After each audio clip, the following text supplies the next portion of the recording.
방송에서 제공하는 투자 정보는 투자 판단에 대한 조언입니다. 방송에서 제공하는 주식의 가치, 가격 상승 및 가격 하락에 대해서는 방송사에서 보장하지 않습니다. 오늘의 헤드라인 뉴스입니다. 미국 재무부가 현지 시간 28일 올해 상반기 환율 보고서를 발표했습니다. 미국 측은 중국을 환율 조작국으로 지정하지 않았으며 한국과 중국 모두 관찰 대상국으로 유지했습니다. 또 환율 관찰 대상국을 6개에서 9개 국가로 늘렸습니다. 이번에 추가된 국가는 말레이시아, 싱가포르, 베트남, 아일랜드, 이탈리아입니다. 대신 인도와 스위스는 관찰 대상국에서 제외됐습니다. 뉴욕 증시에서 주요 지수는 미국과 중국의 무역전쟁 장기화에 따른 경기 둔화 우려로 하락했습니다. 뉴욕 증권거래소에서 다우존스 지수는 전장보다 0.93%, S&P 500 지수는 전장보다 0.84%, 나스닥 지수는 0.39% 하락하며 거래를 마쳤습니다. 중국 화웨이가 올해 1분기 전 세계 스마트폰 시장에서 판매량 2위 자리를 지켰다고 로이터 통신이 보도했습니다. 트럼프 행정부가 15일 화웨이를 거래 제한 기업 목록에 올리며 제재에 나섰지만 1분기는 이런 영향을 받지 않은 것입니다. 한편 삼성전자는 시장 점유율 19.2%로 1위 자리를 유지했고 애플은 11.9%로 3위를 차지했습니다. 유럽연합의 행정복격인 EU 집행위원회가 이탈리아가 부채 비율을 줄이지 않으면 4조 달러에 달하는 벌금을 물겠다는 뜻을 밝혔습니다. EU 집행위는 이탈리아의 재정 적자가 늘어나고 있기 때문에 벌금을 물리려 하고 있다고 밝혔습니다. 유럽과 EU 충돌 우려 속에 유럽 주요 증시는 일제히 하락하며 마감을 했습니다.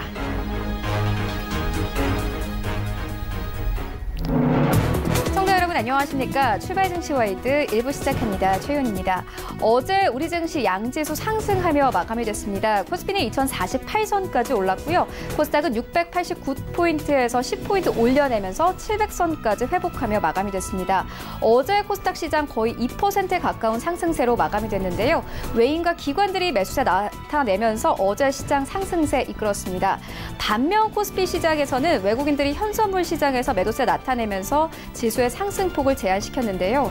이런 가운데 원달러 환율은 7거래일 만에 다시 상승했습니다.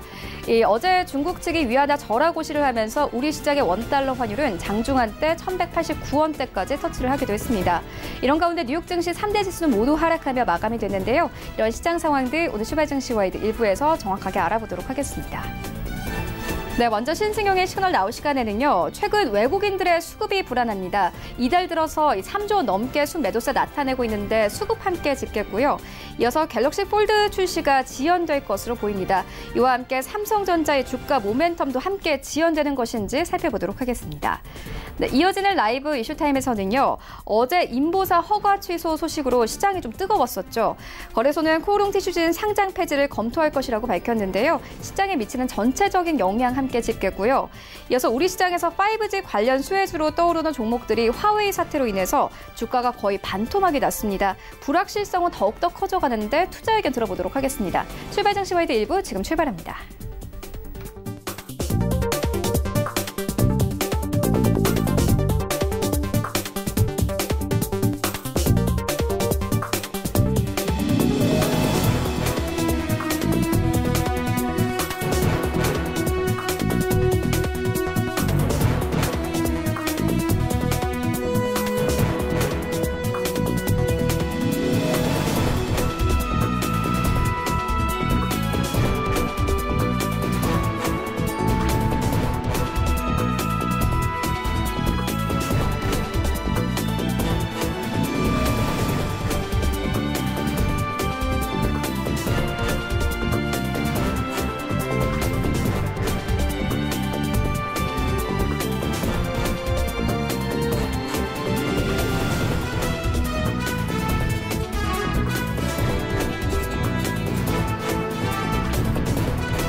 시장의 중심이 되는 이슈를 꼼꼼하게 체크합니다. 신승용의 시그널 나우 시간인데요. 브레인코리아 인베스트 신승용 대표 화상으로 연결되어 있습니다. 안녕하십니까?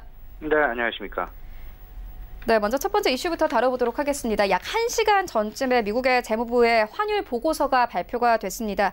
중국을 환율 조작국으로 지정하지 않았고 한국과 중국 모두 관찰 대상국으로 유지했습니다. 좀 더 자세하게 짚어주시죠. 네, 환율 조작국 지정발 환율 보고서 실질적으로는 매년 4월과 10월 발표.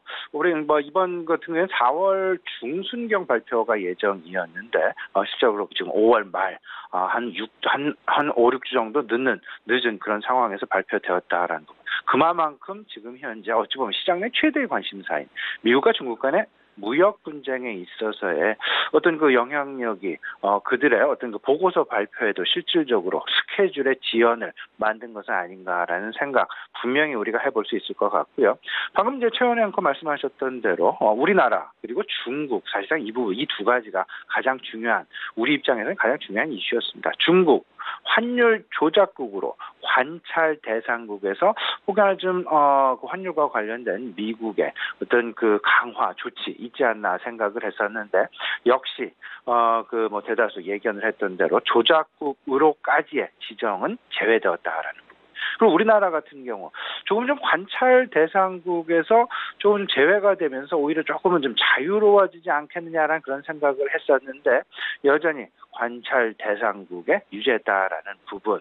일단은 전체적인 환율 보고서 이번에 발표된 환율 보고서에는 전체로 시장에 미치는 영향은 그렇게 크지 않겠다라는 생각을 좀 가져보게 됩니다. 하지만 최근 들쭉날쭉하고 있는 우리나라의 원달러 환율 그리고 위안화에 지속되는 절하 소식들 이런 부분으로 인해서 사실상 환율 시장의 어떤 그 불안정한 그런 상황들이 상당 부분 지속이 되어 왔었는데 일단 환율 시장 조금 좀 단기적으로는 좀 안정화 가능성 기대해 볼 수 있지 않을까 생각이 됩니다.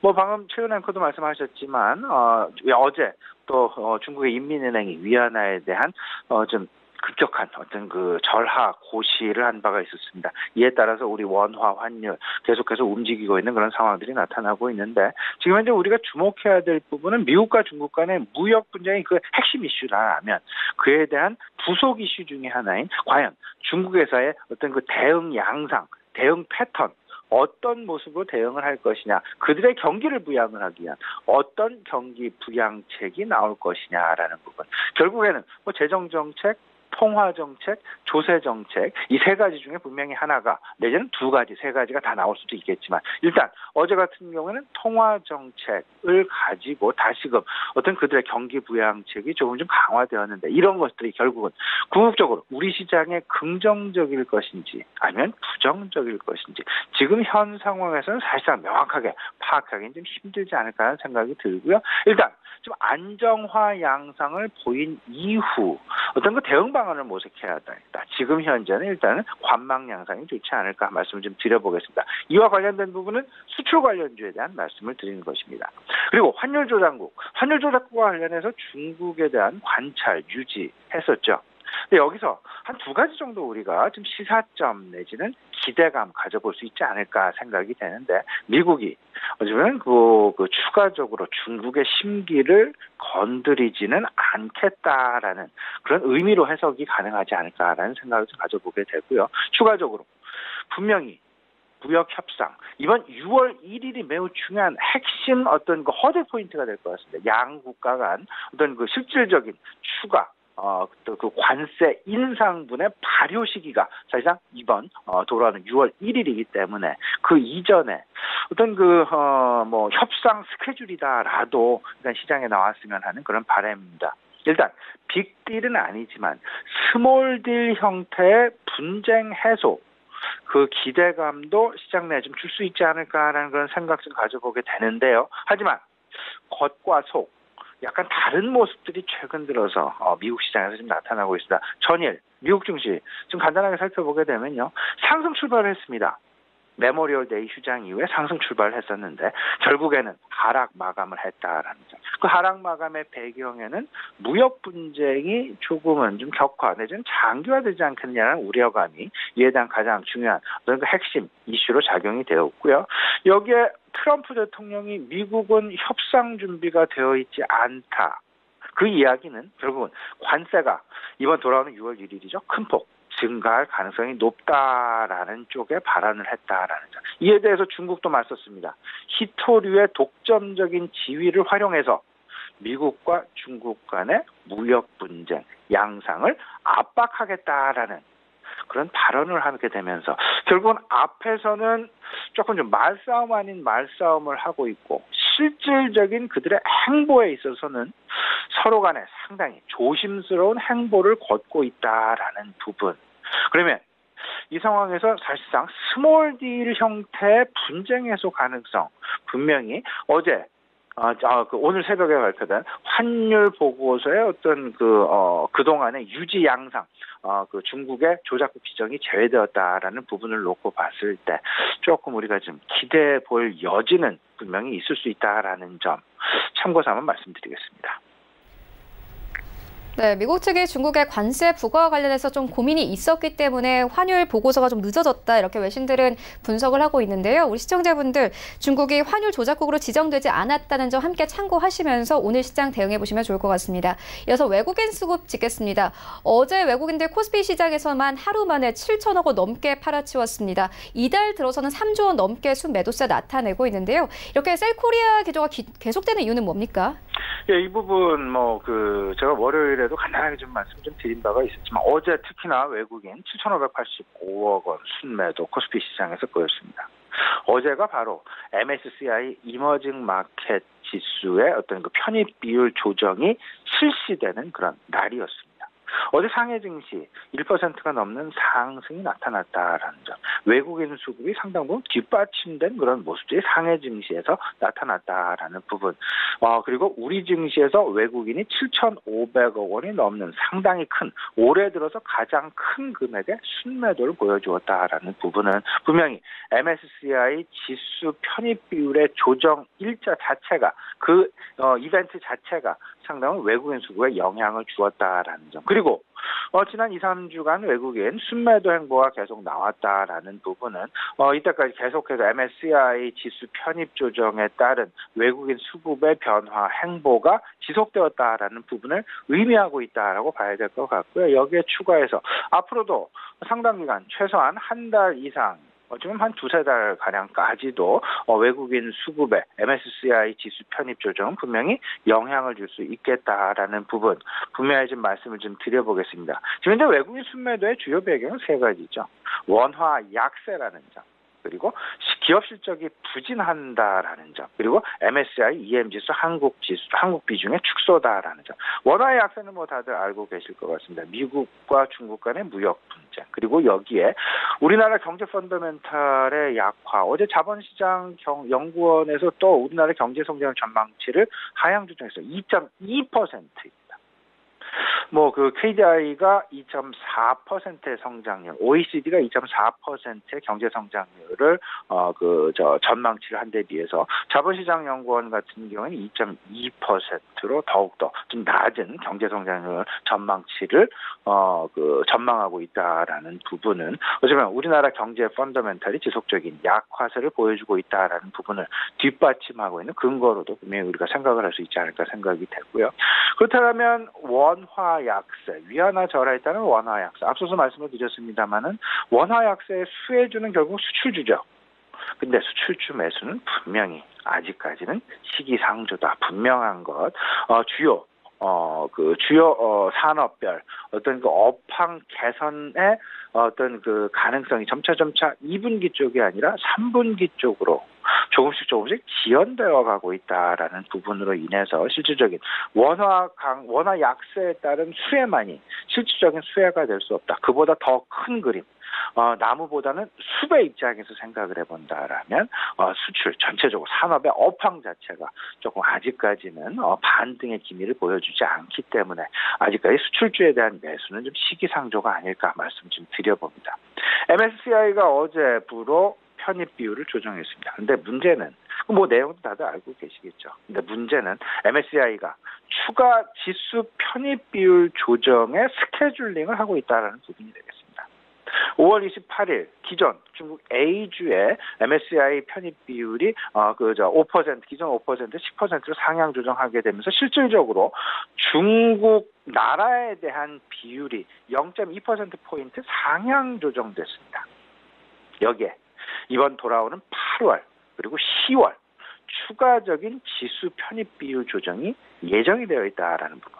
중국 A주가 이제는 10%가 아니라 20%로 각각 5%씩 8월에 추가 5%, 10월에 추가 5%. 그렇게 되면 중국 물 자체가 추가 0.2%포인트씩 추가 상향 조정된다라는 점. 각각 우리나라로부터의 자금 이탈이 최소한 2조 원에서 3조 원 이상은 8월 달에 한 번, 10월 달에 한 번 더 추가적으로 예상이 될 수 있다라는 점까지 아울러서 좀 생각을 해보셔야 될 것 같고요. 지금 현재 시장 내 세 가지 악재는 어찌보면 환율, 외국인 수급, 그리고 기업의 실적 반등의 지연 양상이 될 것 같습니다. 근데 이런 부분에 대한 어떤 확고한 시장 내 어떤 자신감, 신뢰, 이 부분이 생기기 전까지는 전반적으로 전체적인 펀더멘털 자체가 지금 현재 PBR 역사적인 저점 IMF 시절에 어떤 그 저점 0.8배였습니다. 그때의 PBR과 똑같은 지금 현재 PBR을 보여준다 하더라도 일단 수렴 양상이 조금은 더 진행되지 않겠느냐라는 생각. 따라서 공격적인 매수보다는 분할 매수에 어떤 매수를 하신다라면 분할 매수. 오히려 저는 다소간에 좀 관망세를 좀 진행해 보시는 게 더 좋지 않나라는 그런 생각 좀 가져보게 되고요. 당분간은 그렇기 때문에 선택적인 종목 장세가 상당 부분 유효하지 않겠냐 말씀을 좀 드려봅니다. 화웨이와 관련된 뉴스 플로우 계속해서 주목하셔야 될 것 같고요. 특히나 수출주를 보기 위해서는 반도체 업황을 우리가 계속 주목해야 될 것이다. 그에 대한 반등 시기를 탐색해야 될 텐데 이미 2분기에 삼성전자를 비롯한 반도체 업황의 개선, 반등 부분은 조금은 좀 물 건너간 것이 아닌가라는 생각 조심스럽게 가져봅니다. 이미 시장의 대다수는요 2분기에서의 반등이 아니라 2분기에서는 바닥을 다지고 3분기 이후에 반등을 모색할 가능성이 있다라는 그쪽으로 그 무게중심이 좀 쏠리고 있다라는 부분 꼭 좀 염두에 두시면서요. 전체적으로 지금 현재 자동차 업종 내에서의 구조조정, 특히나 지난방 피아트와 크라이슬러의 그 M&A 가능성이 높게 대두가 되면서 글로벌 3대 완성차 메이커의 탄생에 대한 기대감이 커지고 있다. 왜 이들 간에도 계속해서 구조조정이 나타나며 왜 전반적인 변화가 특히나 자동차 업종에서 크게 나타나고 있을까 생각을 해보시면 분명히 자동차 업종 내에 어마어마한 지각 변동이 지금 현재 진행이 되고 있다라고 보셔야 될 것 같고 여기에 맞물려서 히토리와 관련된 어떤 오늘 상당히 어찌보면 시장 내에도 크게 반향이 다시금 일으켜질 수도 있다라는 부분. 중국이 어제 그런 발표했죠. 히토류를 중심으로 해서 미국과 중국 분의 압박 수단으로 활용을 하겠다라는 그런 발언. 분명히 시장 내에 영향을 미칠 가능성이 높지 않을까. 우리 시청자 여러분 꼭 좀 눈여겨보셔야 될 것 같습니다. 네, 외국인 수꾼 짚고 왔는데 이와 연결해서 한 가지 더 살펴보도록 하겠습니다. 최근 외국인들 3거래일 동안 삼성전자 중점적으로 팔아치웠습니다. 갤럭시 폴드 출시 지연이 핵심 배경으로 꼽히고 있는데 앞으로의 삼성전자의 주가 흐름 어떻게 보십니까?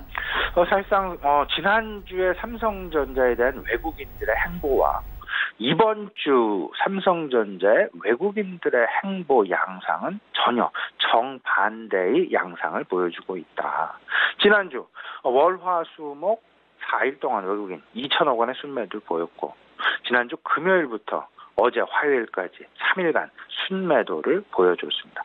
여기는 아마도 중국 MSCI 중국 A주의 편입 확대의 영향이 상대적으로 크게 나타나지 않았나라는 생각을 좀 가져보게 되면서 특히나 삼성전자와 SK 하이닉스에 대한 외국인 비중 축소에 대한 어떤 그 이야기들이 그렇게 큰 부분은 아니지만 일단 뭐 상위 종목 중에 그 삼성전자와 SK 하이닉스가 거론이 되고 있다라는 부분, 이 부분은 좀 염두에 두셔야 될 것 같습니다.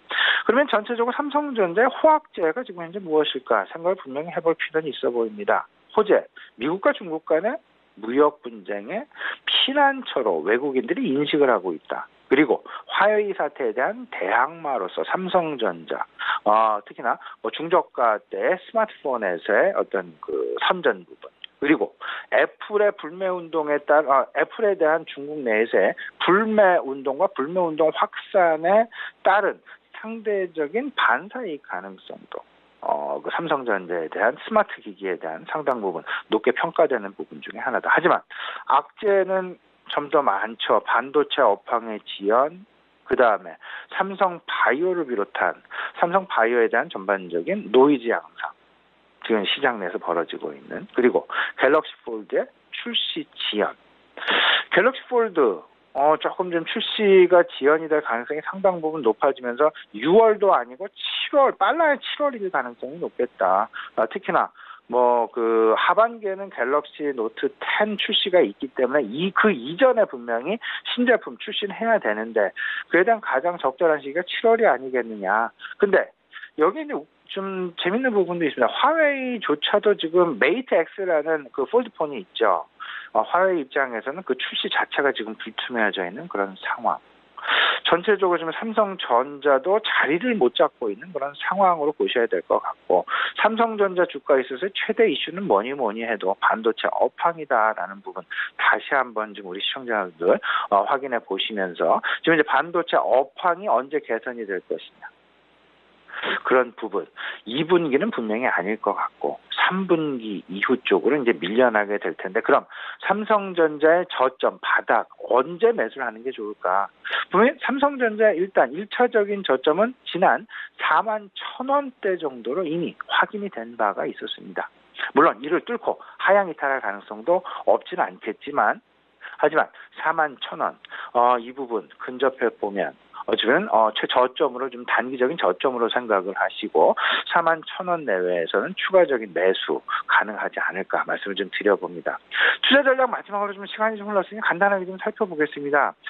일단 뭐 지금 현재 시장 내 최대 이슈는 미국과 중국 간의 갈등. 근데 여기서 가장 걱정이 되는 부분은 원달러 환율의 변화와 외국인 수급 이탈과 기업 실적 개선의 지연, 이에 따른 우리 시장에서의 디커플링 가능성, 외국 시장과의 디커플링 가능성이, 특히나 어제 같은 경우에도 코스닥 시장은 상당 부분 그 반등에 힘을 보태는 그런 모습이었지만 코스피 시장은 외국인 수급에 밀려서 상당 부분 그 반등세가 약화되는 그런 모습이 나타났다라는 부분 꼭 좀 생각을 해두시고요.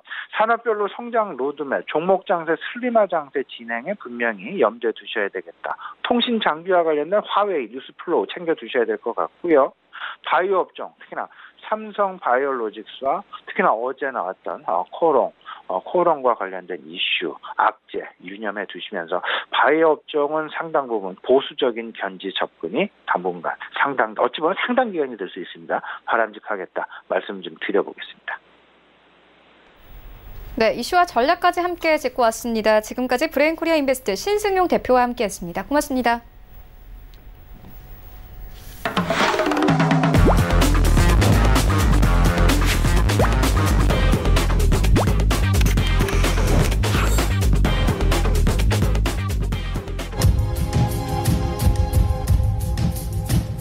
네, 이번에는 국내 시장 쟁점 함께 분석해 보도록 하겠습니다. 라이브 이슈 타임인데요. 한국투자증권 김건진 차장 전화 연결되어 있습니다. 안녕하십니까?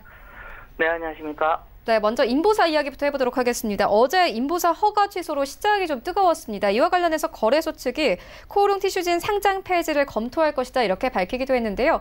어제 또 이 수혜를 보는 종목들도 좀 있었습니다. 전체적인 시장 분위기 좀 살펴봐 주시죠.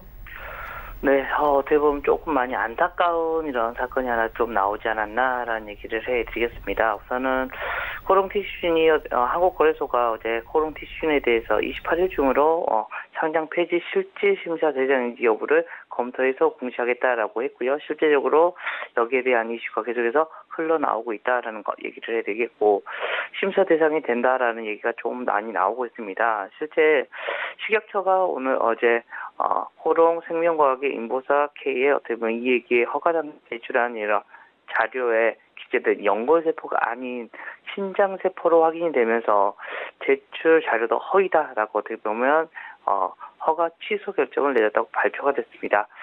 식약처에 대한 이런 조금 안 좋은 얘기가 상당히 많이 나오고 있는 게 사실인데요. 또 반대로 이것 때문에 또 반사이익을 받는 회사가 한 2군데 정도가 지금 현재 얘기가 나오고 있습니다. 대표적으로 차바이오텍이 이런 경쟁사 코롱생명과학의 퇴행성 관절염 치료제 인보사 K주에 어떻게 보면 식약처 판매 허가 취소 반사이익이 기대감이 얘기가 많이 나오고 있다는 얘기를 해드리겠습니다. 실제로 주요 성분에 대한 얘기가 많이 나오고 있는 것 같고요. 어떻게 보면 차바이오텍이 줄기세포를 활용해서 퇴행성 관절염을 치료하는 신약 후보 물질을 지금 현재 개발하고 있기 때문이다라는 거 얘기를 해드리겠습니다. 또 네이처셀 같은 경우도 여기 대표적인 또 수혜주로 지금 현재 얘기가 나오고 있습니다. 네이처셀이 줄기세포 관절염 치료제 조인트 시스템의 이런 반사이익에 대한 이런 이야기가 나오면서 주가가 어제 좀 상당히 좋았었다라는 거 얘기를 해드리겠습니다.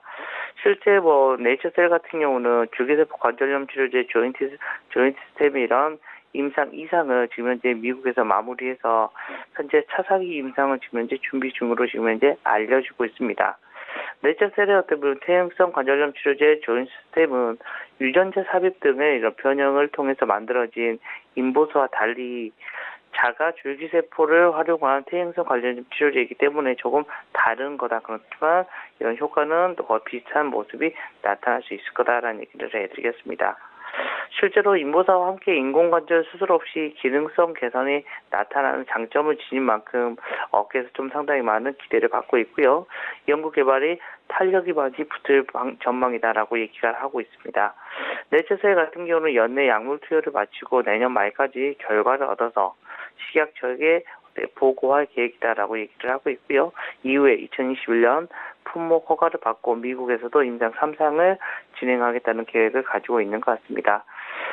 오늘도 분명히 코롱티슈진에 대한 이런 후폭풍이 계속해서 있을 수밖에 없고요. 어제 대대적으로 일명 기사 어떻게 보면 헤드라인에 계속해서 이런 코롱티슈진, 코롱생명과학부터 시작해서 코롱 그룹까지도 상당히 많은 이야기가 나오고 있었다라는 거 얘기를 해드리겠고요. 이 추세가 계속 좀 당분간 어떻게 보면 바이오 주식들에 대한 이런 분위기 자체를 좀 많이 내려버리는 이런 계기가 되지 않았을까라는 생각을 해볼 수 있을 것 같습니다. 네, 이렇게 바이오 종목도 문제인데 화웨이 사태로 이 IT주들의 불확실성도 커지고 있습니다. 최근 이 5G 관련 수혜주로 떠오르던 종목들이 거의 반토막이 난 상황이거든요. 앞으로의 주가 흐름은 어떻게 보십니까? 하웨이 사태 같은 경우도 어떻게 보면 미중 간의 무역 분쟁에 대한 이런 이슈에 어떻게 보면 파생이 되는 하나의 거리가 아닌가라는 생각을 할 수 있을 것 같습니다. 조금 많이 답답하답니다. 실제 지금 시장이 지금 현재 박스권을 조금씩 계속해서 이탈하는 모습에서 우리 투자자들이 많이 지쳐가는 이런 형국인 것 같고요. 미중 무역 분쟁에 대해서 당연히 타결이 될 거야라는 이런 이슈가 1월에서 4월까지였습니다. 이런 게 어떻게 보면 당연히 프리미엄이 붙어서 올라가고 있었다가 어떻게 보면 5월부터는 이 분위기가 좀 분위기가 완전히 반전이 돼버렸다라는 생각을 할 수 있습니다. 대표적으로 이런 화웨이 사태에서 가장 크게 좀 악재가 됐던 게 대표적인 이런 회사가 RFHRC 같은 회사입니다. 어떻게 보면 통신 부품 업체로 해서 5G 인프라 투자에 대한 이런 수익 기대감으로 사실은 상당히 많이 올랐습니다. 그리고 실적도 그동안 상당히 좋았었다라는 거 얘기를 해드리겠습니다. 실제 1분기 실적이 양호하게 나오면서 주가의 상승세가 어떻게 보면 가속화를 붙었습니다. 실제 어떻게 보면 5G 업체들은 아직도 시장의 가장 중심이 되면서 움직이고 있습니다. 그렇지만 어떻게 보면 RFHRC 같은 경우는 하웨이 쇼크라는 폭탄이 쏟아져 버리면서 주가가 순식간에 급전직하가 돼버렸다는 겁니다. 열흘 만에 42%나 폭락을 했고요. 어떻게 보면 미국이 화웨이 제재 소식에 화웨이 매출 비중이 높은 RFHIC에 이런 주가가 직격탄을 맞은 거다라고 판단을 하시면 될 것 같습니다. 이러한 이슈들 때문에 회사 쪽에서는 어떻게 보면 자사주 취득을 결정하면서 어떻게 반등에 나서기 위해서 좀 많이 노력을 하고 있는 것 같다라는 거 얘기를 해드리겠습니다. 실제 화웨이를 최대 고객사로 둔 이렇게 RFHIC의 이런 모습이 전 세계 2위 질산칼륨 트랜지스터 제조업체입니다. 화웨이의 매출 비중이 전체의 40% 이상을 차지하기 때문에 조금 크게 작용을 했고요. 또 화웨이의 디스플레이를 납품하고 있는 실리콘웍스 같은 경우도 좀 직격탄을 맞았습니다. OLED 확대로 인해서 이런 실적 개선에 대한 이런 기대감의 우상향 흐름을 이어가고 있던 주가가 화웨이 쇼크를 맞으면서 급격하게 방향을 반대로 틀어버렸기 때문이다라는 얘기를 해드리겠습니다. 또 이런 이 화웨이 쇼크로 인해서 이제는 중국 쪽에서도 또 이제 반격에 나설 거다라는 얘기가 나오고 있습니다. 실제 우리나라 같은 경우도 사드에 문제가 생겼을 때 한국에 대한 이런 물품을 사지 말자, 영화도 보지 말자 이렇게 얘기가 나오면서 좀 많이 우리나라 기업이 안 좋았던 것처럼 이 중국인들이 지금 현재 애플에 대해서 지금 현재 반격을 하자라는 얘기를 하고 있는 것 같습니다.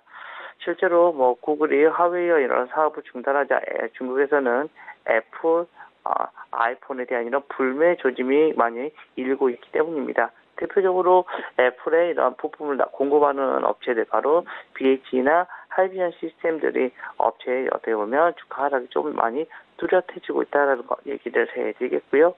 실제적으로 어떻게 보면 이런 모습이 계속해서 서로 왔다 갔다 하는 모습이 계속해서 나오고 있다는 거 얘기를 해드리겠고요. 실제 미국의 화웨이의 제재로 두 가지 변화가 확실해지고 있는 것 같습니다. 한 가지는 미중 무역 분쟁이 직접적으로는 기술주 섹터 이런 공급과 수요를 위축시킬 수 있다는 얘기, 그리고 더불어서는 제재의 잠재적인 효과가 너무 불확실하고 향후에도 불확실성이 더욱 커지는 방향으로 흘러가는 점, 어떻게 보면 계속해서 부정적인 요인이 점차 확대되고 있다라고 여러분들이 생각해 주시면 될 것 같습니다. 좀 당분간은 미중 무역 분쟁 아직은 조금 물음표가 계속해서 찍히면서 증시에 가장 싫어하는 이런 불확실성이 확대가 되고 있는 이런 국면이다라는 얘기를 해드리도록 하겠습니다.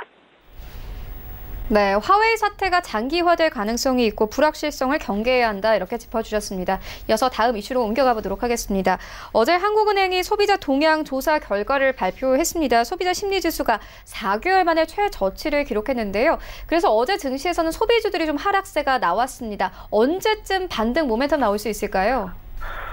지금 조금 이것도 많이 답답한 모습이 나오고 있는 것 같습니다. 어제 소비자 심리 지수가 발표가 됐었고, 오늘 또 PSI 기업 경기 실사 지수가 또 발표가 됐는데 다 안 좋게 나오고 있다는 거 얘기를 해드리겠습니다.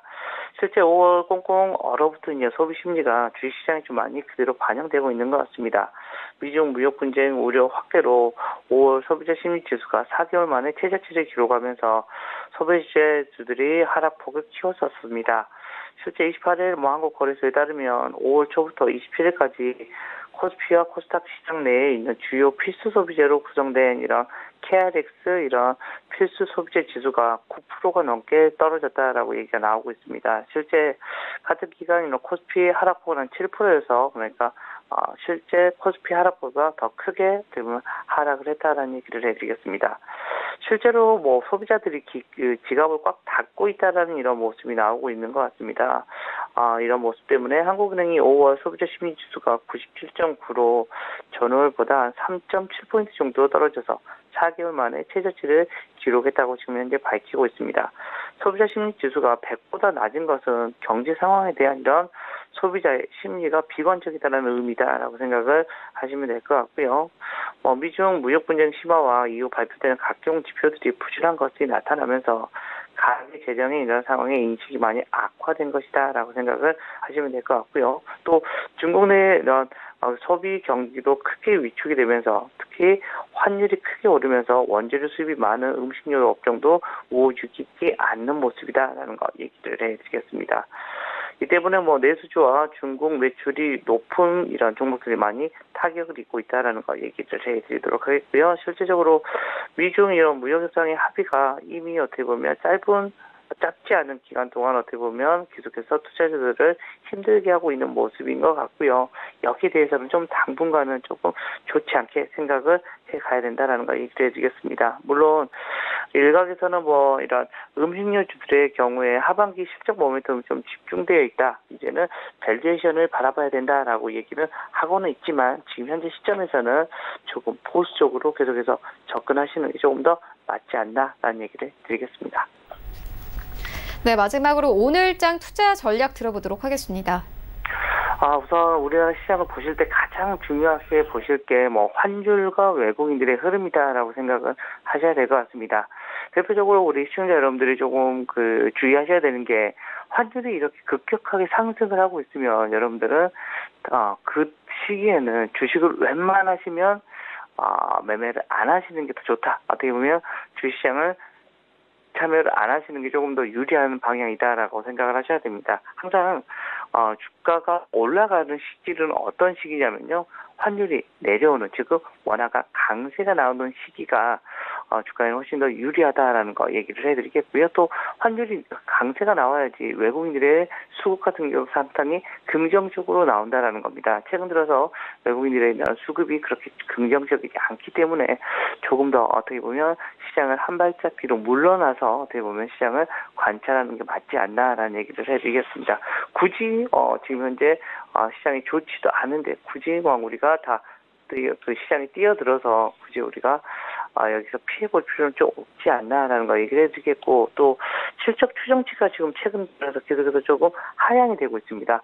올해 들어서 실적 추정치가 좀 멈추는 게 아니라 우상향이 주는 게 아니라 계속해서 우하향하고 있다는 이 말은 우리나라 주가가 어떻게 보면 조금 더 내려올 수도 있다라는 거, 이것까지 어떻게 보면 최악의 시나리오까지 여러분들이 생각하시면서 매매에 임하시는 게 조금 더 유리해 보이지 않나라는 얘기를 해드리도록 하겠고요. 조금 안 좋은 얘기만 계속해서 해드린 것 같아서 좀 죄송하지만 어찌됐든 지금 현실은 어떻게 되면 여러분들이 최대한 돈을 어떻게 보면 보수적으로 운용해야 되는 이런 시기이지 않나라는 얘기를 드리겠습니다. 네, 이슈와 전략까지 함께 만나보고 왔습니다. 지금까지 한국투자증권 김관진 차장과 함께했습니다. 고맙습니다. 네, 감사합니다. 네, 1부는 여기서 모두 마치도록 하고요. 잠시 후 2부에서는 전문가들과 함께하는 종목 라이브쇼 라이브 매매타임이 이어집니다. 여기에 더해서 오늘장에서 이슈몰이라고 있는 특징 주가들 꼼꼼하게 살펴봐 드리겠습니다. 채널 고정해 주시고요. 저희는 잠시 후 2부로 다시 찾아오도록 하겠습니다.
안녕하세요. K웨더 라이프스타일 예보 박유라입니다.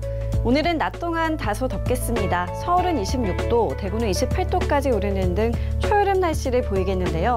다만 아침 저녁으로는 기온이 10도 이상 크게 떨어져 서늘하겠습니다.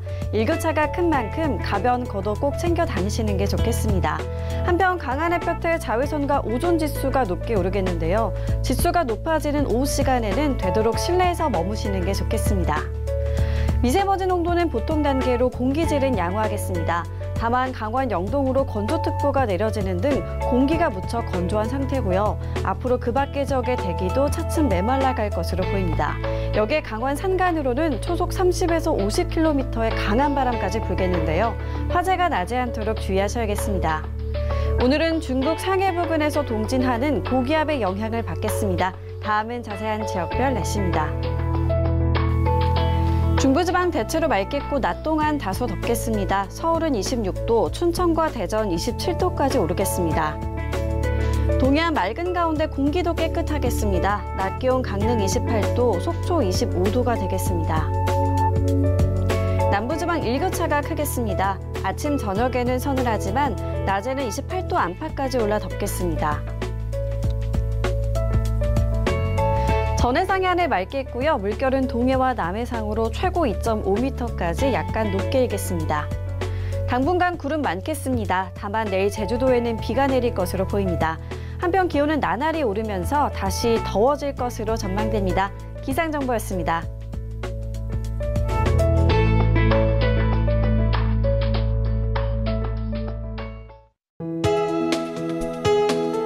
본 방송에서 제공하는 투자 정보는 투자 판단에 대한 조언입니다.